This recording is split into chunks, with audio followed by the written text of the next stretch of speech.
Hello, everyone, and welcome to a new episode of the Nothing to See Here podcast. Hi, it's Frankie. It's Hannah. I fucking hate Skype. I hate it so much. I like Skype. It was enforcing respect. Why? Why? Because your name earlier was that I had betrayed you. I don't know how I betrayed you. You did betray me. You betrayed me twice. How did I betray you twice? First one, and the most important one, is you didn't text me when you got home. I fell asleep. I was falling asleep. And then you didn't text me when you woke up this morning either. Was I supposed to text you when I woke up? Yes, I thought you were dead. I didn't sleep well last night. I didn't realize I was supposed to text you when I woke up. If somebody asks you, did you make it home, and you fall asleep before you answer the text, the thing you do the next morning is you say, yeah, I made it home. Sorry, I fell asleep. Hannah, am I correct? You should have texted Amanda when you got home. Mm-hmm. But I fell asleep. To be fair, that's not. And I'm forgiving you for the I fell asleep.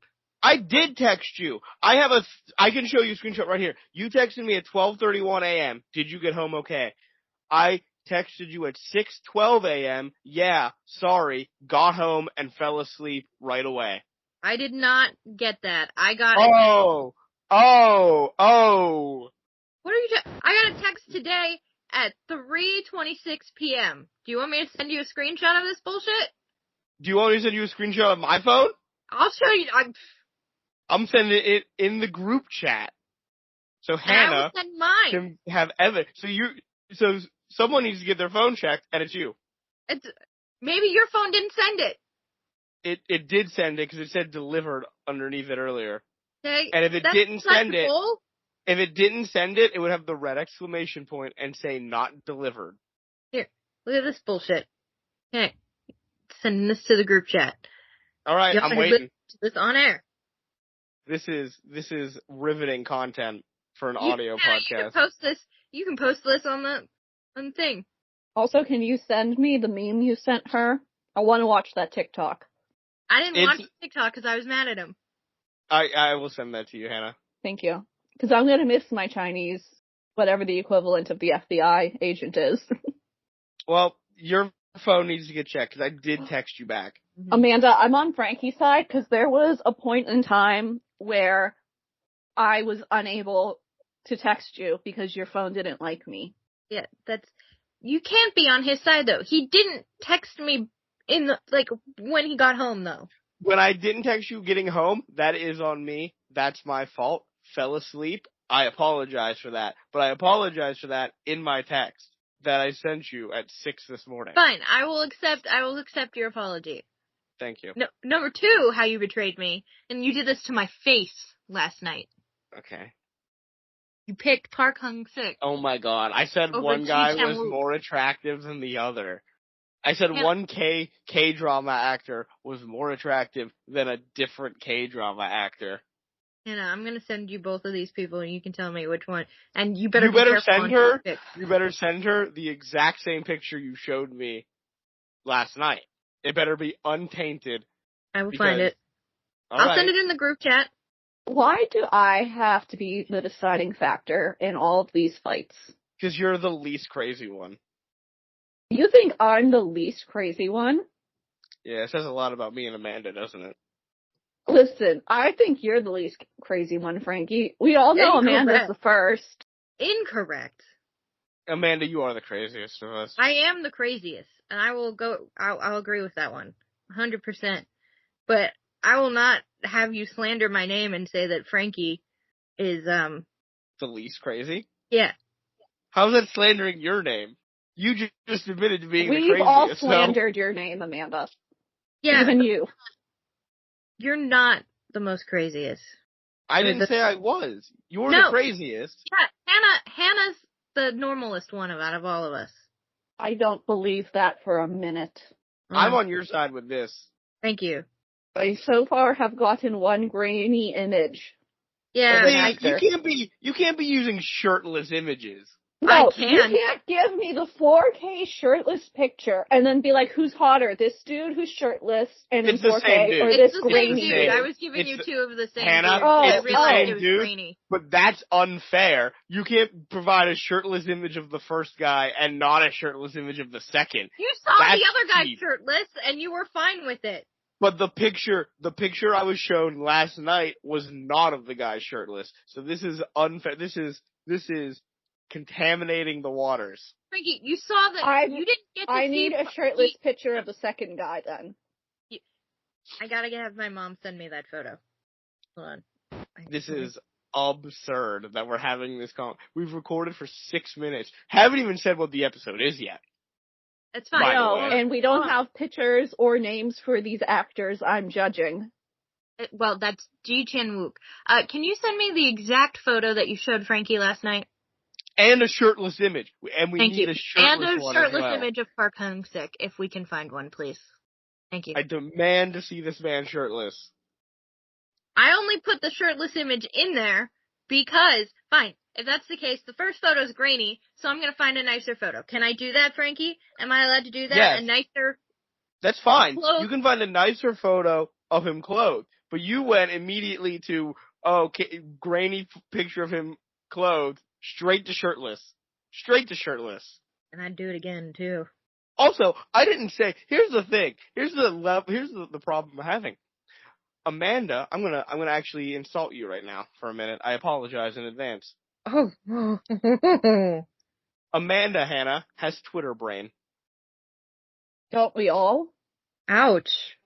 And what I mean by that is, there was a viral tweet a while ago. I don't remember who tweeted it, and I don't remember the exact words were, but it was saying that basically what Twitter brain is that when you tweet out, I like pancakes, someone will tweet in response, oh, so you hate waffles? That's a completely different sentence. Didn't say that. Completely different sentence. Now, last night, I said that the second image you're about to see, because I cannot remember their names completely, the second image you're about to see, I said that guy was more attractive. That didn't say that this guy is not attractive, the way Amanda is acting. I just said the other guy was more attractive. I'm not upset by that. Okay, you can have your... I'm upset that you went with my mother. You said I betrayed you. It's not a betrayal. It's an honest opinion. You betrayed me for my mother. But it's an honest opinion. You can't ask me for my opinion and then be upset when I give it to you. I didn't ask you for your honest opinion. Well, you want me to lie to you? You want me to become a liar? I want you to lie to my mother who asked for the opinion. I can't lie. I'm not a liar. You can't ask me to become a liar. I mean, I can, and I will. And I will refuse to lie. Frankie's not allowed to lie. He's a lawyer. Ethically, You're right, Hannah. I'm not allowed to lie. I think this one's grainy. Is it grainy? Oh my god. We've got to move on. It's almost 10 minutes. You're looking for photos. I've not received these photos yet. Oh, they just Alright, I sent two. Oh, I got them. Frankie, which one is which? I'm just being bombarded with. Is this all still the first guy? Yeah, it's all Ji Chan-wook, because the first one that I sent, the new was grainy, ones, yeah. was grainy. So, and then you have the shirtless image. Well, the first of the new ones isn't grainy. Oh, I got... No, but looks that's a grainy bad to me. image. Yeah. Alright. Do we have pictures on the second guy? Yeah, we do. Okay, that... Monique Do I- sent do that I- Oh in my a god, separate- it's in a different chat. It's a different chat. Yeah. Okay, that's Park Hyung-sik in the other chat. I can't even see his face. I only have side profile. That's the picture that Frankie was given, so... That is not the picture I was given. That was... She gave you the exact same picture, yes. I don't remember him carrying a broom. He was carrying a broom! I don't remember the broom, but I was very tired last night, so. I went to the source. I didn't find it. I went to the source. Okay, that's fair. I believe that's the image. I just don't remember that being the image, but I was very tired last night. We gotta have a decision. We gotta render a verdict real fast. I am agreeing with Amanda based off of these pictures. But to be fair, Monique did not send me a full...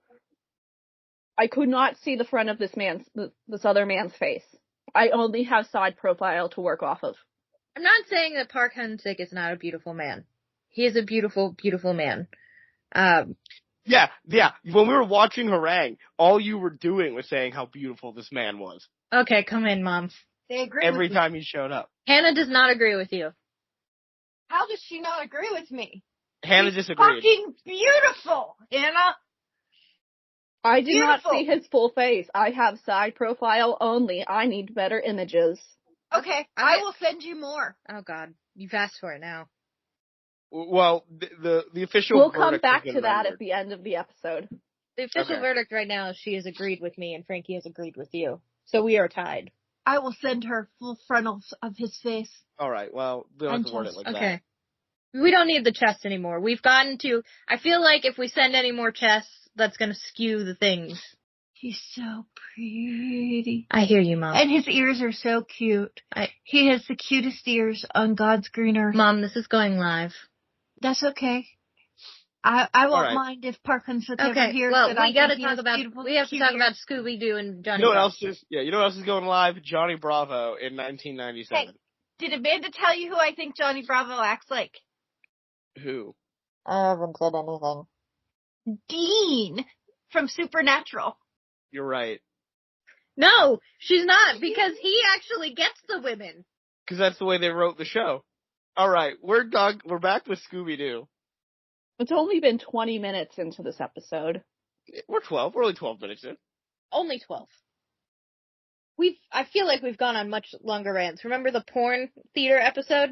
You guys Way don't too- have the recording thing, so we're 20 minutes into the call, but we're only 13 minutes into the episode. We have returned to Scooby Doo, and this is our first of the specials and crossover episodes that we're doing. We have a few of these, like the Scooby Doo Project, Scooby Natural. Scooby Natural, the fan project that Hannah added onto our list. So we have a few of these ones that are standalone special episodes of a thing Scooby Doo did, or crossover episodes with other television shows. This is the first of them, Johnny Bravo. This is a return for Scooby Doo.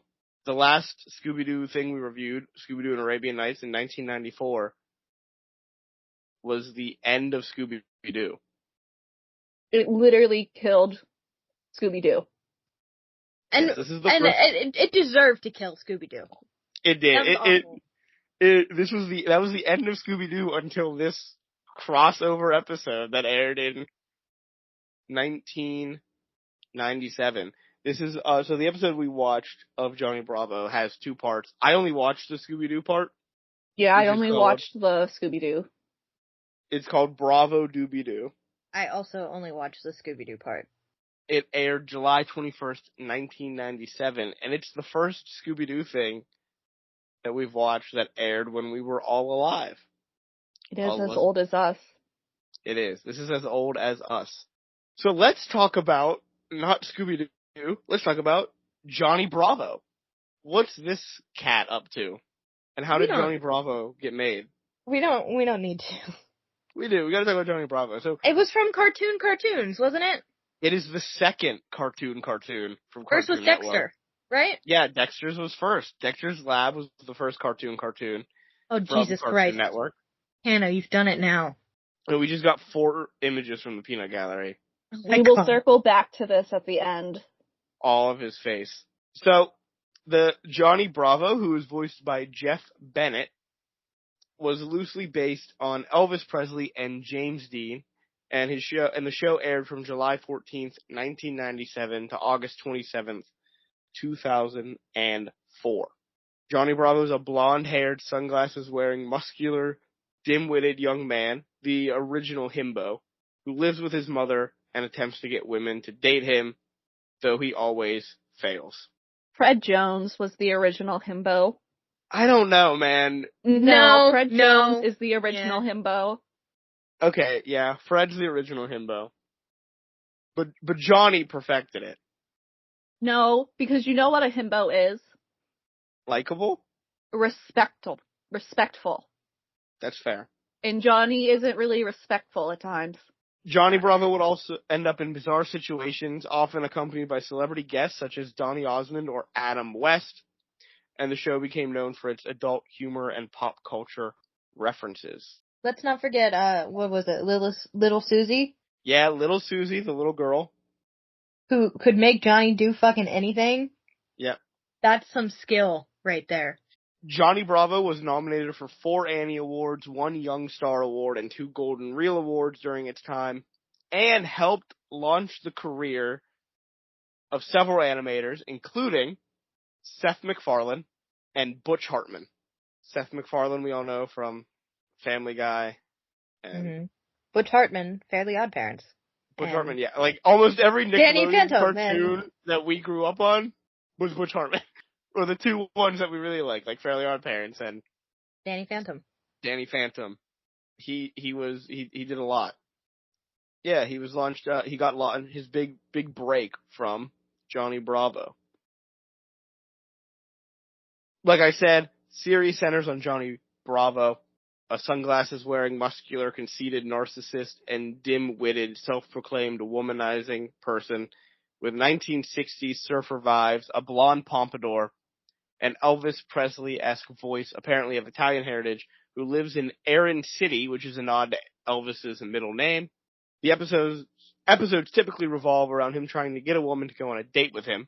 Those advances are usually rejected and result in the woman in question causing physical harm. Johnny's companions are Bunny Mama Bravo, voiced by Brenda Vaccaro, his lively, caring, extroverted, more sensible mother who wears cat-eye sunglasses, and, as Amanda mentioned, Little Susie, voiced by Mae Whitman, a talkative and intelligent young girl from the neighborhood who likes to agitate Johnny. Also Katara from Avatar The Last Airbender. Yep. Recurring characters include Carl Krasinowicz, voiced by Tom Kenny, a geek who idolizes Johnny despite being bullied and bossed around by him. Pops. SpongeBob was in this? Yeah. SpongeBob was in this. Pops, voiced by Larry Drake, the unscrupulous owner of the local diner who provides advice to Johnny along with food made from atypical ingredients. Master Hama, voiced by Brian Tochi, a Japanese martial arts instructor who teaches Johnny but never considers him a student due to being the weakest and most pathetic student in the dojo. Donny Osmond, who is just himself, a cheery and optimistic teen idol who irritates Johnny. And Jungle Boy, voiced by Cody Dorkin, a jungle-dwelling feral child with super strength and the ability to speak to animals. Jungle Boy kind of vanishes in the middle of the show when they switch up directors, and then he returns in the final season. A lot of the humor for the show is derived from the celebrity guest star appearances and references to popular culture. For example, in season 1, an episode is based around homages to The Twilight Zone. And in another episode, one of the village people can be seen in the background. The series has had numerous guest stars, including Adam West, Shaquille O'Neal, Seth Green, and Donny Osmond. In the first season, the creator, Van Partible, intended for the show's middle segment to be a form of Johnny Bravo Meets, a parody of the new Scooby-Doo movies, which would feature appearances from popular 1970s icons, but guest stars were used informally once the second season began.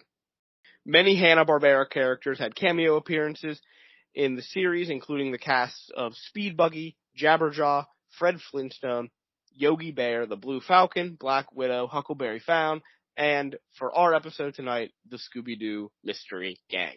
This show had a lot of adult humor. Some of it is funny, some of it crosses the line. In one episode, Johnny is hit by a tranquilizer dart and is informed he only has 6 seconds of consciousness left and to use it wisely, and he immediately pulls out a porno mag. That one's pretty good. That one's funny. That one doesn't cross the line. You want to find a joke I found that does cross the line? Sure, Frankie. I'm scared. In one episode, little Susie calls Johnny to ask if he wants to come over, and Johnny's response is to call him back in 15 years. Do you want my honest opinion? You think it's funny? I think it's funny because it's a cartoon. You know what? Johnny isn't a pedophile. Yeah. A pedophile. He's not a pedophile. That's so there fair. The bar is on the floor, and he vaulted over it. He did walk over it. Butch Hartman was interviewed about some of the adult humor, and he said that being concerned with the content of the episodes wasn't our main focus. And creator Van Partible remembers, no one was really watching Cartoon Network at the time. As far as content, they were pretty lenient on all the kind of things that were going on. Also fair. When Van Partible was the showrunner during the show's first and final seasons, Johnny was a tad smarter and not a complete doofus and was able to react with clever quips once in a while. So how was Johnny Bravo made? While attending Loyola Marymount University, Van Partible produced his senior thesis project called Meso Blues, an animated short film about an Elvis Presley impersonator.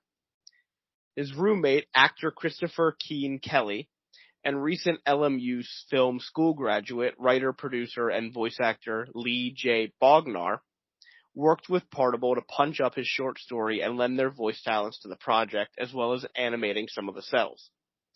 That partnership proved key when Partible accidentally destroyed the entire soundtrack while editing the final cut just before the screening for his grade. In front of a live packed theater at LMU, Bognar, who had already had several films under his belt at Disney, including Sister Act, swooped in and quickly assembled the actors and musicians to perform the soundtrack live. The musicians played acoustically, and the voice actors did the sound effects when they weren't speaking their lines. The rare spectacle of a live Foley session presentation, expertly executed by such young, inexperienced performers, became a great source of pride for Loyola Marymount School of Film and Television. It received a standing ovation from the Pack Theater and caught the attention of a representative from Hanna-Barbera. Shortly after, Partible's animation professor screened the film to a friend who worked for Hanna-Barbera, and the studio loved it. They asked Partible to develop it into a pitch for a 7-minute short, which they would own. For this new short, Partible revised his main character from Mesa Blues, renaming him Johnny Bravo and making him this 50s iconic James Dean-looking character that talked like Elvis.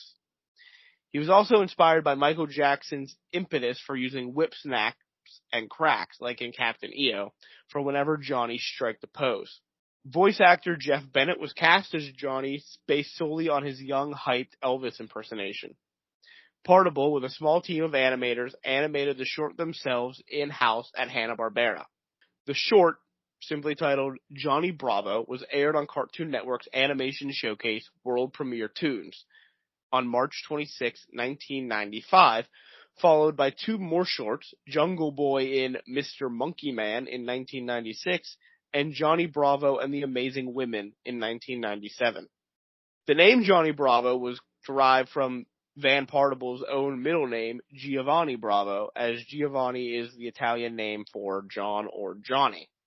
The popularity of the 3 Johnny Bravo shorts led to Cartoon Network commissioning a first season of Johnny Bravo consisting of 13 episodes. The crew of the first season consisted of several writers, animators, and directors from World Premiere Toons, including, as I said before, Seth MacFarlane and Butch Hartman. And veteran animator Joseph Barbera served as a creative consultant and mentor during the first season. Partible stated in a 1997 interview, the goal of the series was to have an animation reminiscent of the old Hanna-Barbera cartoons. This was Hanna-Barbera's first production after Turner Broadcasting System was purchased by Time Warner. Johnny Bravo premiered on July 14th, 1997, and the first season completed production in December of that year. After the first season, Johnny Bravo was put on hiatus until it was picked up for an unexpected second season in 1999. Van Partible had been fired during Warner Brothers' takeover of Turner Broadcasting, and Kirk Tingblad took over as director, leading to a major retooling in the show's visual style, tone, humor, and characters. The show retained this format for the third season. The episode that we watched is during the first season of Johnny Bravo, so we're getting the version that the creator wanted everyone to see. The series was put on hiatus once again until it was renewed for a fourth season in 2003, which aired in 2004. The final season returned to the humor of the original shorts and first season of the series, with Van Partible returning and co-directing all of the fourth season episodes, although Jungle Boy from the first season never did return. Johnny Bravo was Cartoon Network's highest rated program in 1999. And in 2009, IGN ranked Johnny Bravo number 71 for its top 100 animated series list. After the end of the series in 2004, the number 5 Kellogg Chevrolet was given a special paint scheme with Johnny Bravo on the hood, and it was driven by Kyle Busch in the 2005 Sharpie 500 NASCAR race. Those are a lot of words you just said. What do you mean? You don't remember the Johnny Bravo NASCAR car? No. On the long-lasting impact of the show, writer and director Butch Hartman stated, "When Johnny Bravo first came out, I don't think a lot of people had high hopes for it. And I think it was really cool. That proved exactly what kind of character he was. No one really thought it was going to go anywhere. Not only has it gone somewhere, it's actually still around. It's very iconic now, 15, 16 years later."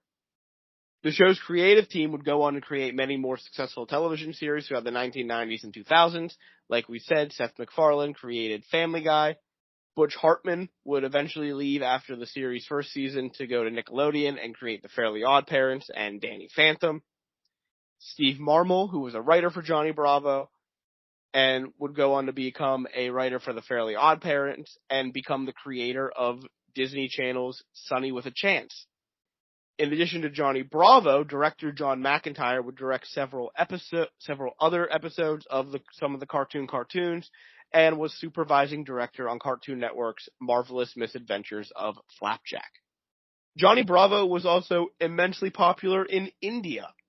In 2023, Indian entertainment journal Pink Villa named Johnny Bravo among the top 10 cartoon shows of the 90s.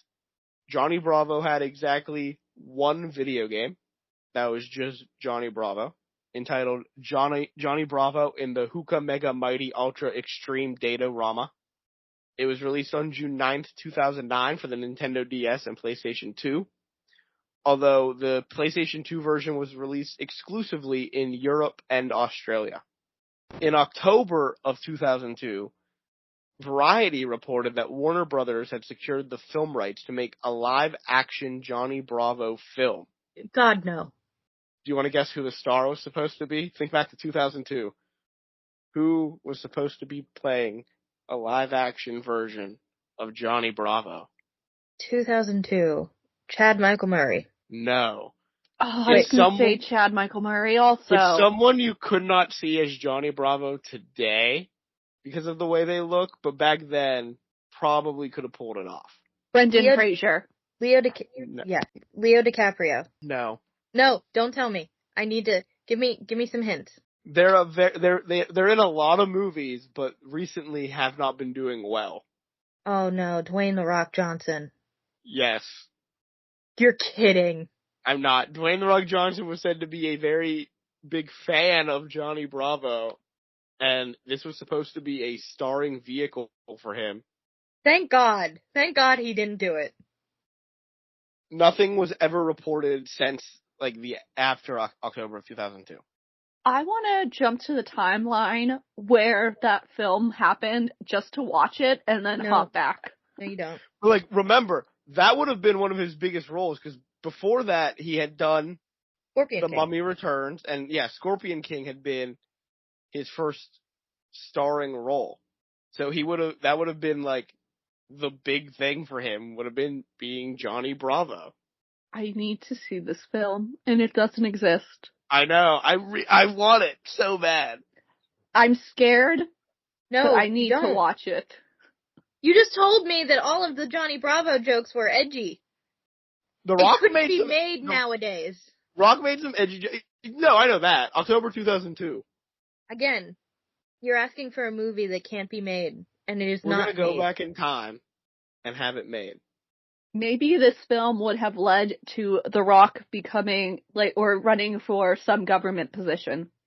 Johnny Bravo did have one thing that was made after its run in 2004. On June 28th, 2009, Johnny Bravo Goes to Bollywood aired in India, created exclusively for the Indian market. Van Partible was the only American involved throughout the entire production. And the episode of it can be found with English subtitles as a feature on one of the Australian versions of the season 2 DVD. But yeah, so there was a Johnny Bravo made in 2009. Was it just a 30-minute episode? I think so, yeah. I couldn't find much on Johnny Bravo Goes to Bollywood. Well, to be fair, there was also in 2011 a made-for-television movie that was 78 minutes long. Oh, so like a proper film. Yeah, called Johnny Bravo Goes to Bollywood, made in 2011 for Australia and New Zealand. The plot of it is that Johnny watches a true Hollywood stories type documentary about him being a forgotten star. So he travels to Mumbai to prove that he is still popular. So this was a weird Scooby Goes Hollywood thing, but for Johnny Bravo. Yeah, maybe, but also then after that, so he goes there, and he finds himself in the middle of a murder plot to kill Bollywood's greatest star, Jiggy, who is Johnny's Indian equivalent and rival. What the fuck? Stop talking, Frankie. What do you mean, stop talking? I'm telling you all about Johnny Bravo Goes to Bollywood. I don't want to hear about it anymore. I feel like I'm being told all this against my will. Tom Kenny is in it. Jeff Bennett is in it. Jeff Bennett, by the way, who voices Johnny Bravo, voices like a ton of other people as well. Oh no, popular, huge popular. Huge voice actor. He plays voice Dexter actor, yeah. as well in Dexter's Lab. He plays Big Billy in the Powerpuff Girls. He plays Dr. Jacques von Hamsterville in the Lilo and Stitch show. Everyone's favorite character from the Lilo and Stitch show. It's Hamster Wheel. It's Hamsterville because Hamster it's got Wheel. the V. It's got the V. Hamster Wheel. Yes, I know. That's the running joke, Frankie. I know that's the joke, but I'm pronouncing it the way it should be pronounced. He plays Azimuth in Ben 10, Alien Force, and Ben 10 Ultimate Alien. He's a great voice actor. He's done the voice of the Joker before in Batman the Brave and the Bold. So way more than just Johnny Bravo. And a great voice actor, because you would never know, listening to Dexter from Dexter's Lab, that's also... Or no, he's not Dexter. He's Dexter's dad. But you would never know, listening to all the voices that he's done, that he's also Johnny Bravo. He's also the singing voice for Zazu in The Lion King. The entire show of Johnny Bravo has a 7.2 out of 10 on IMDb, which is not higher than Scooby-Doo, Where Are You? By the way, I just want to point that out. If it was, I think I would riot. This episode in particular, though, has an 8.3 out of 10. So people really love this episode. And we're talking the full episode, not the I think, 2 yeah, minutes. it's the full episode, including the first segment, which I forget what it is called. But most people are voting because of Scooby-Doo. yes, the one review that I have today, the title is literally, "This review only pertains to Bravo Doobie-Doo." This episode is entitled Bravo Doobie-Doo, so let's go over the voice cast. We have Jeff Bennett as Johnny Bravo, Greg Burson as the ghostly gardener. Greg Burson, known for being the successor to a lot of famous Warner Brothers characters and Hanna-Barbera characters such as Bugs Bunny, Yogi Bear, Foghorn Leghorn, and Pepe Le Pew. He also voiced Mr. DNA in Jurassic Park. My favorite character. Yeah, everyone's favorite character.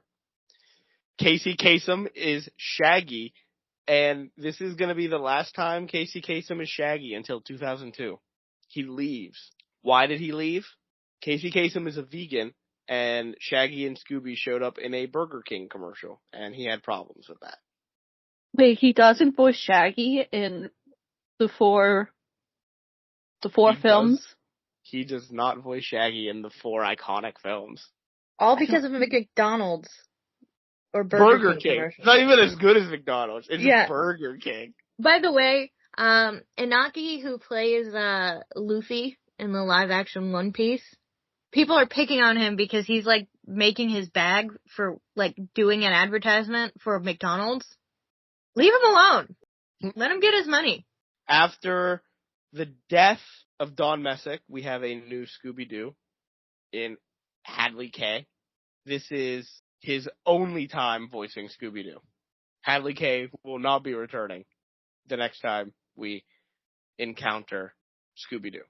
The next one is, I think, wasn't it like Scott Inez or something? Inez? It is. Scott Inez. Yeah. Who played so many fucking characters in his. He's played, if you can think of a Hanna-Barbera character, he's played it. We'll go over, but he's done Scooby, he's done Shaggy, he's done Popeye, he's done Fred Flintstone, Barney Rubble, he's done Foghorn Leghorn, Bugs Bunny, Yogi Bear, Captain Caveman, Fred Jones, Boo Boo Bear, Papa Smurf, Elroy Jetson. Wait a minute. Okay, alright. I only know this because Space Jam was one of my sexual awakenings. Thank you, Lola Bunny. Billy West played Bugs Bunny in Space Jam. I would have to look that up to confirm it, but... I know he does. You don't have to tell me. Okay. Is Billy West Shaggy Rogers in Zombie Island? Yes. Billy West is Shaggy on Zombie Island. Oh! Amanda knows her voice actors. That's his only appearance as Shaggy. So Shaggy's gonna change quite a few times before we get back to Casey Kasem. I only remember it though because my dad made a one-off comment about it while we were watching it. And he's like, did you know that this is Bugs Bunny? Anyway, and with her return, we also have the return of Daphne Blake and Heather North voicing her. Heather North did Scooby starting in the new Scooby-Doo movies back in she did the second season of Scooby-Doo, Where Are You? So Heather North has been Daphne from close to the beginning, and she's back to be here on Johnny Bravo. Heather North will also, she won't be back until 2003. So she's back for this, and then she disappears again as well. BJ Ward is back as the voice of Velma. I love BJ Ward. She's just, one, very wholesome, but two, she was, the Lady of the Lake and Lydia Dwayne from Gargoyles. Sorry, BJ Ward, I say back. This is her first time voicing Velma. Oh. She's going to be Velma, going forward for a bit until she's going to be our Velma for all four of those movies. She is the Velma most people think of. Most people from our generation. She's Cyberchase Velma. Yeah, she's Zombie Island, Witches, Ghost, Alien Invaders, and Cyberchase Velma. She's also Googie. That's oh where my I god! remember the name she from. is Googie! BJ Ward is the voice of Googie and Repulsa from Reluctant Werewolf, so that's why I was like, I know I've talked about her before on Scooby-Doo stuff. It is welcome back to BJ North. BJ Ward. BJ Ward. I'm good with names. And then Frank Welker is back as Fred. The only Fred. He's never left. He's always been Fred. There are no 1-star reviews of this episode on IMDb. So we have a 10-star review from Michael Gary Kelly, 1994, left on October 30th, 2018. Like I said, this review only pertains to the Bravo Doobie-Doo segment. Every year at Halloween, I will watch two things. Billy and Mandy's Jacked Up Halloween and Bravo Doobie-Doo. Both are episodes on the original Cartoon Network Halloween 9 Creepy Capers DVD I've had since I was very young. I love both and think they're absolutely perfect in execution. In Bravo Doobie-Doo, we have Johnny Bravo teaming up with a Scooby-Doo gang, pretty much filled with all of its original voice actors, and the blend is perfect. All of the personalities of the gang and Johnny either arguing or getting along is so much fun to watch, and the excellent writing allows this to never get old or grow unfunny. I've been watching this every single year since I was a small boy, and I'm promising you it's not an opinion just based in nostalgia. The episode is timeless. Every kid, modern or old-timey, will love this, and I'm willing to bet that adults familiar with either cartoon will absolutely enjoy this without a doubt. The animation style and smoothness is amazing. The musical choice is brilliantly used. This is a haunted house Johnny Bravo episode, and the Scooby Gang being involved just makes it feel so cozy. Like we're seeing Scooby and the gang back from a long, long vacation. It almost feels like an episode from the original Scooby cartoon. It's amazing how Hanna-Barbera could craft something like this even after the original Scooby-Doo show hadn't been going on in such a while. This episode could not be more perfect. A nice high five to these awesome creators for making something so timeless and special. I gotta say, as I start the review of the Bravo Doobie-Doo, it was so nice seeing the whole gang together. This is the first time we've seen them all since The new Scooby and Scrappy-Doo Adventures. Okay. I think. That's the one. But we didn't even see them all together when we watched that. There are episodes where they're all together, but not the ones that we watched. We got 4 out of the 5 of them, plus Scrappy. Yeah. Mm-hmm. So, yeah, this was so nice to see the whole gang back together. I can't believe they went so long without having the whole gang. From here on out, it's the 5 of them. As it should be. As it should be. So, let's enter Bravo Doobie-Doo. It was a quick episode. It's like, 15 minutes? If that. Because it's like half an episode of Johnny Bravo. So, in a storm, Johnny Bravo's car has broken down, and he says that that's a fine kettle of fish, and pulls out from the engine an actual kettle of fish. He then flags down the mystery machine and asks if he can get a lift. The gang have no idea how to react. They're just staring at him. But when they hear he's going to a spooky house, they are very excited. Johnny is confused about them saying Jinkies. Well, he's not the brightest bulb. He instantly sits between Velma and Daphne, and Velma says, "Don't worry, I don't bite." Then Johnny points at Daphne and says, "Does she?" Daphne, not a fan. I am Daphne. We'll find out later in the in the Scooby Natural episode, but Velma's a horn dog a little bit. Yeah, Velma really into Johnny. Velma wants Johnny Bravo. Yeah. I think Velma wants a himbo. Velma's immediately into Johnny. And you know what? That's fine. I want that for my girl. She goes after Sam. She goes after Johnny. To be fair, I don't know if you guys remember these or not, but remember during the cartoon era of Cartoon Network, they would have the little like interstitials between the episodes, just advertising Cartoon Network, and one of them was Johnny and Velma together. So are you saying they ended up dating afterwards, after she tied them to a tree?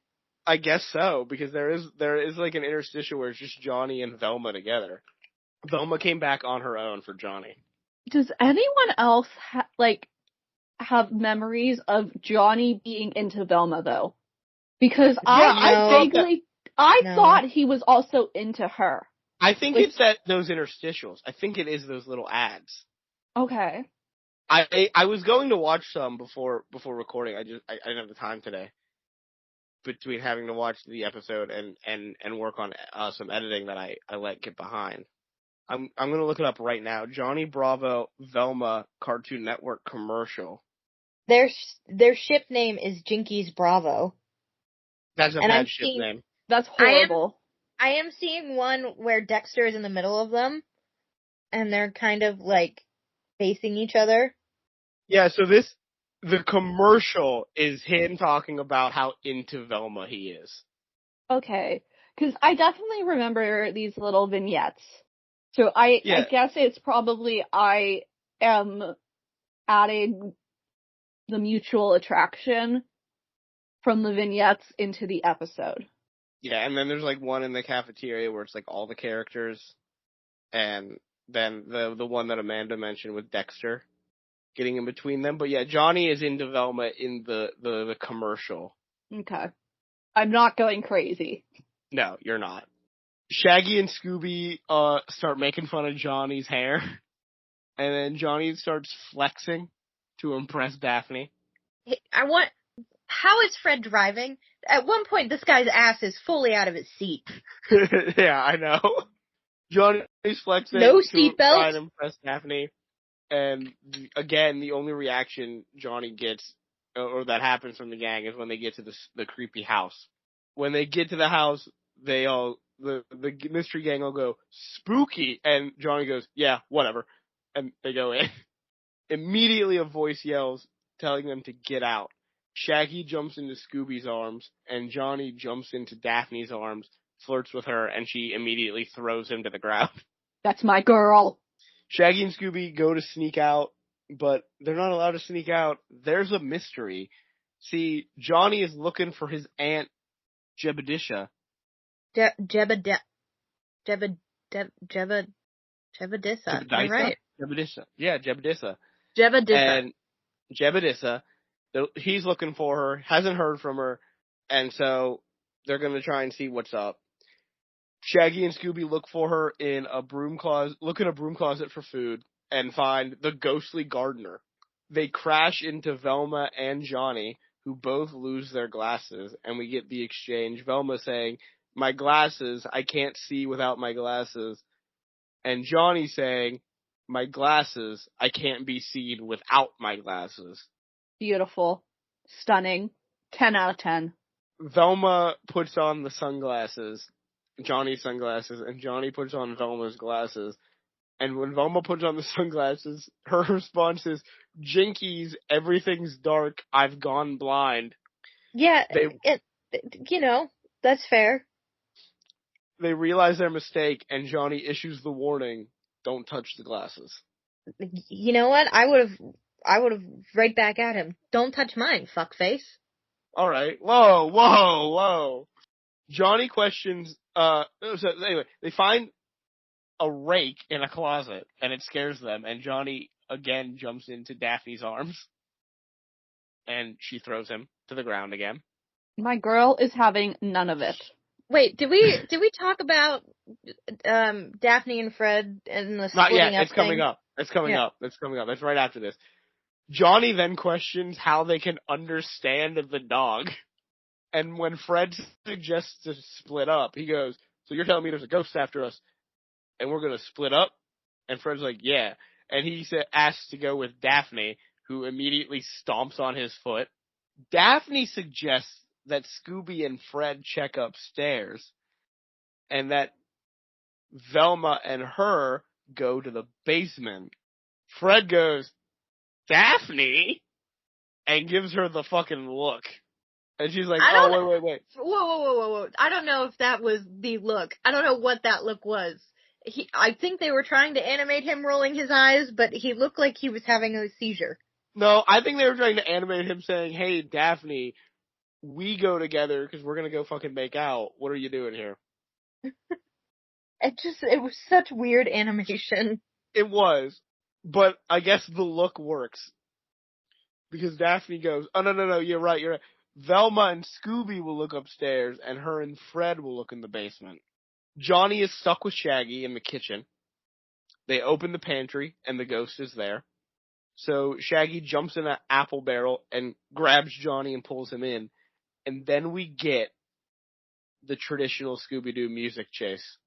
Oh, it felt so good. We haven't had one in so long. I like how it had like the nice 60s, 50s vibes onto it too. Yeah. I feel like we haven't had a proper Scooby-Doo chase scene featuring, like, a long hallway of doors that they go in and out of. Oh, we had the door gag. Oh, it was so good. We never get to review stuff with this gag. We got the classic door gag, and we got two Johnnies during the door gag. Also, why is he built like that? Why does he run like that?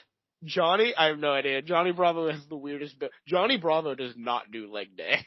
No, he does not. He also doesn't do chest day, because that's clearly his diaphragm. It's not even his chest. The beginning of the chase, Johnny runs past a mirror, sees that his hair is out of place, and pauses it. Everyone does respect the pause, so he can fix his hair. They also have a moment where Johnny takes out Shaggy with a giant mallet, and then the ghost grabs the mallet and takes Johnny out with it. Johnny and Shaggy pose as the American Gothic painting, and hit the ghost with a pie to the face. At one point, Johnny runs into Velma's arms, and she's very happy about that. Velma's excited about that. And then her and Johnny get caught in the ghost's wheelbarrow, and Johnny goes, Jinkies, isn't that a breakfast cereal or something?" So while we're in the wheelbarrow, Shaggy and Scooby also end up in the wheelbarrow, and this ghost actually tries to kill them with a weed whacker. Yeah. Yeah, he tries to decapitate them. We got an attempted murder. They crash. They start flying towards Daphne and Fred. Johnny gets thrown into a chandelier, and as the others are crashing towards Daphne and Fred, Daphne jumps into Fred's arms, and Fred gives the camera a little wink. Yes, he does. And then the rest of the mystery gang falls into the ghost's arms. There was a fact that that I saw during this research somewhere that this is the first time that the Scooby-Doo show implicated that there is a relationship between Fred and Daphne. A romantic relationship between the two of them. Which is so weird, right? That they were definitely dating in Scooby-Doo, Where Are You? But they never really implied that or said it. This is the first time they come out and be like, yeah, they're together. And the first time they do it is in a Johnny Bravo crossover. I mean, I guess it's just... I do think it's actually, like, a good idea, because then there's another reason for Daphne to not want to flirt back with Johnny. That is true, because Johnny, the girls especially in the 90s when it would be like, she's not interested, oh, she's a bitch. It's like, oh no, she's not interested because she has a boyfriend. Yeah. The girls usually flirt back with Johnny, and then he does something stupid. Mm-hmm. And that causes them to be like, oh, fuck you, Johnny Bravo. The rest of the gang crash into Fred's arms as well. And Johnny, still hanging from the chandelier, says he's going to save Daphne, but he falls from the chandelier, and the chandelier crashes and captures the ghost. They unmask the ghost as Professor Hyde White. Do either of you remember Professor Hyde White? Yes, I do. Where's he from, Hannah? The very first episode of Scooby-Doo, Where Are You? Yes. He's the Black Knight. Professor Hyde White is the first villain from Scooby-Doo. And they unmask him, and Johnny Bravo's response is, "Where's my Aunt Jebediah, you big freak?" You know, that's a respectable question to ask. It is. No one ever, insults these ghosts or anything. I like that Johnny's going, "You big freak, you dressed up as a ghost? What'd you do with my aunt?" We continue to unmask him. It's not actually Professor Hyde White, it's actually Harry the Hypnotist. But it's not actually Harry the Hypnotist, it's actually Bigfoot. Correction, it's actually famed actor Don Knotts. Incorrect. Again, it's actually co-founder of the studio, John Barbera. Johnny questions, "Who's that?" And at that, the ghost removes the John Barbera masks to reveal it's actually Aunt Jebediah. She wanted to scare away Johnny because she does not like him and he is an embarrassment to the family name. And she would have been successful in never seeing Johnny again if it weren't for those meddling kids. Did she plan to murder him? I think so, maybe. It feels like she tried to murder him. She's like, I ain't ever gonna see him again because I killed him.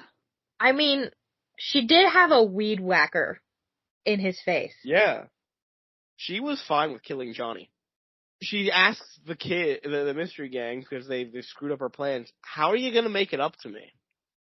And they make it up to her by tying Johnny Bravo to a tree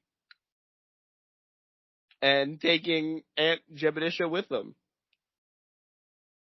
And she immediately starts flirting with Shaggy. Not cool. Isn't he underage? I don't know. Mm-hmm. That's a really good question.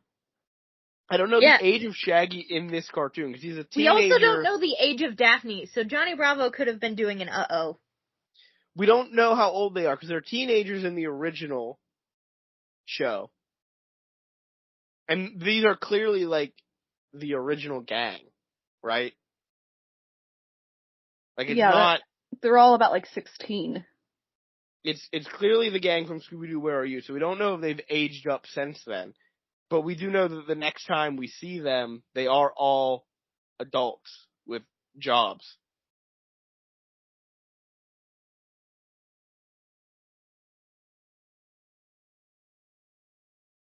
And when is the next time we see them? Because that's the end of Bravo Doobie Doo.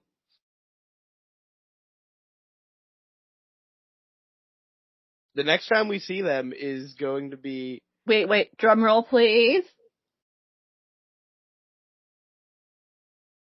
The first of what I am going to refer to as the Big Four. That's a good name for them. The four pillars of Scooby-Doo. Amanda is going to take us through 1998's Scooby-Doo on Zombie Island. So good. I'm so excited. These are the four that we grew up on, right? Yeah. I mean, Like, they came out obviously- when we were 1 year old. Yeah, we obviously have watched some of the other ones from like the early 2000s, but these are like, These The are the ones. big boys. These are every Scooby-Doo fan's favorite four. and they're all great. Scooby-Doo on Zombie Island, and that's the next time we're going to be talking about Scooby-Doo a month from now. I'm excited. Obviously, we have a special category for the specials and crossovers, because it's kind of unfair to rank one episode against an entire series of Scooby-Doo, or an entire film. You can't rank 15 minutes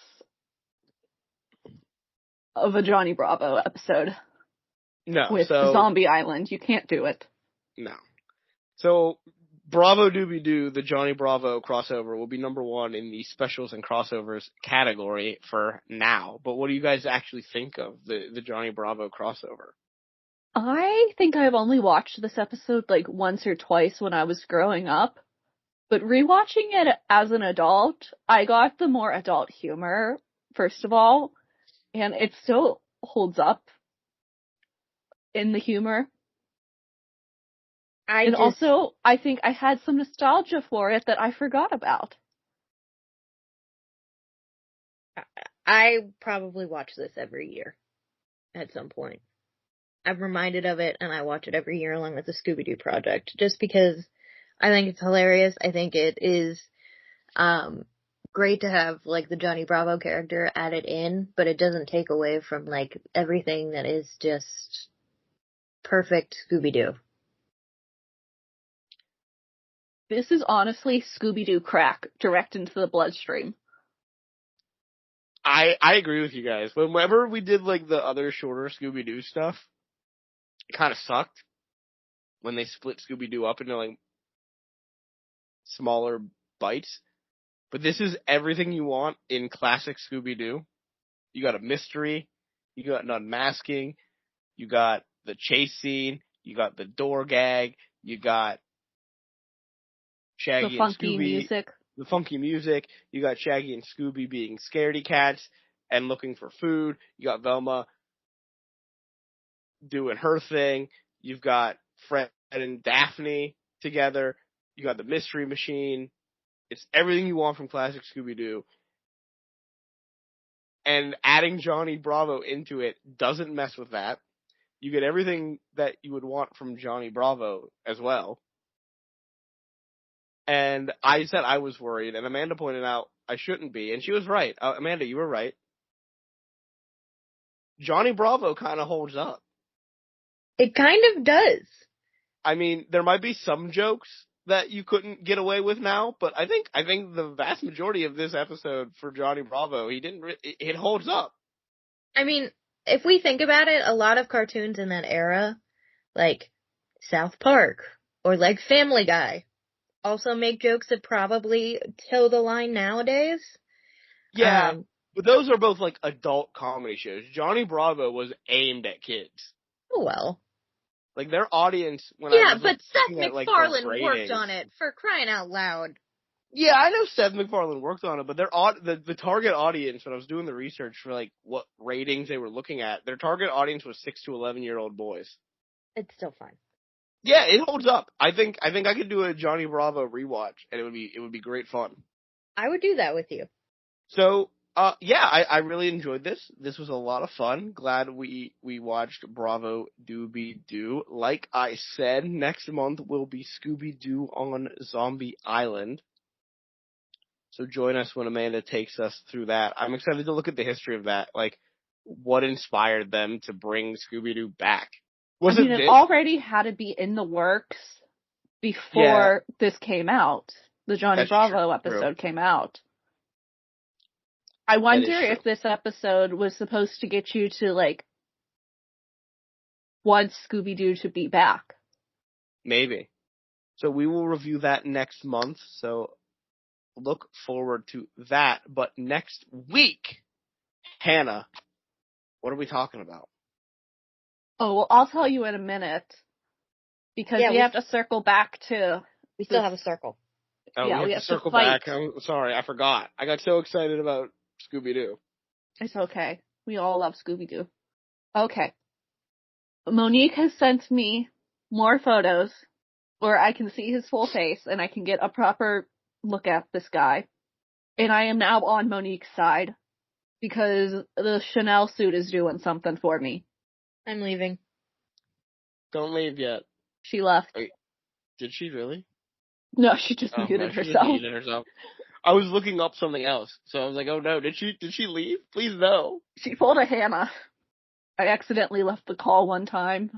All right, well, Hannah, with that, you've told us your victory. I told you who I think is hotter. I still don't know their names. We're going back to Cryptid Corner. All right. Should I tell you guys now? I would like to know, yeah. We're talking about the man, the moth, the legend.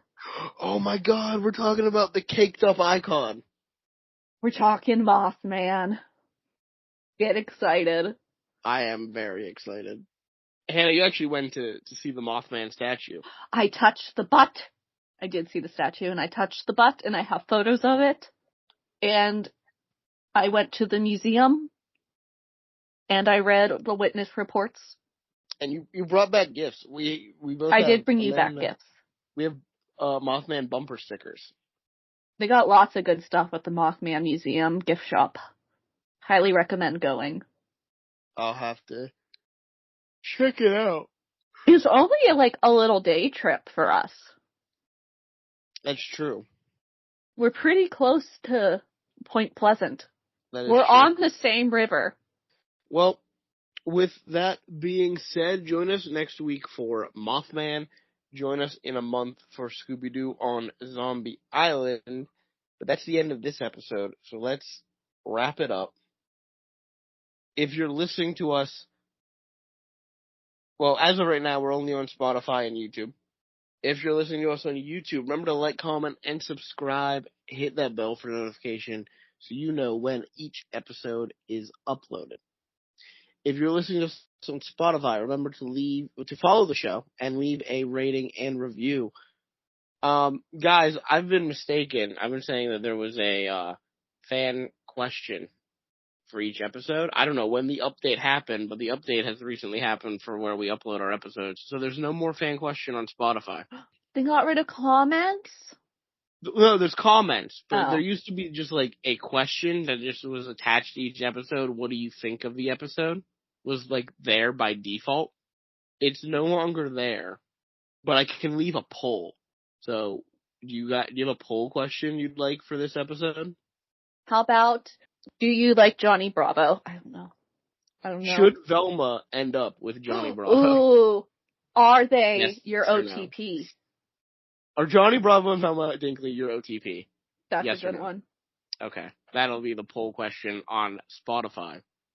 If you would like to send us an email with suggestions for future episodes, any comments you have about our episodes, any questions you would like us to answer, you can send us an email over at Nothing to See Here podcast at gmail.com. As always, here is spelled HEAR.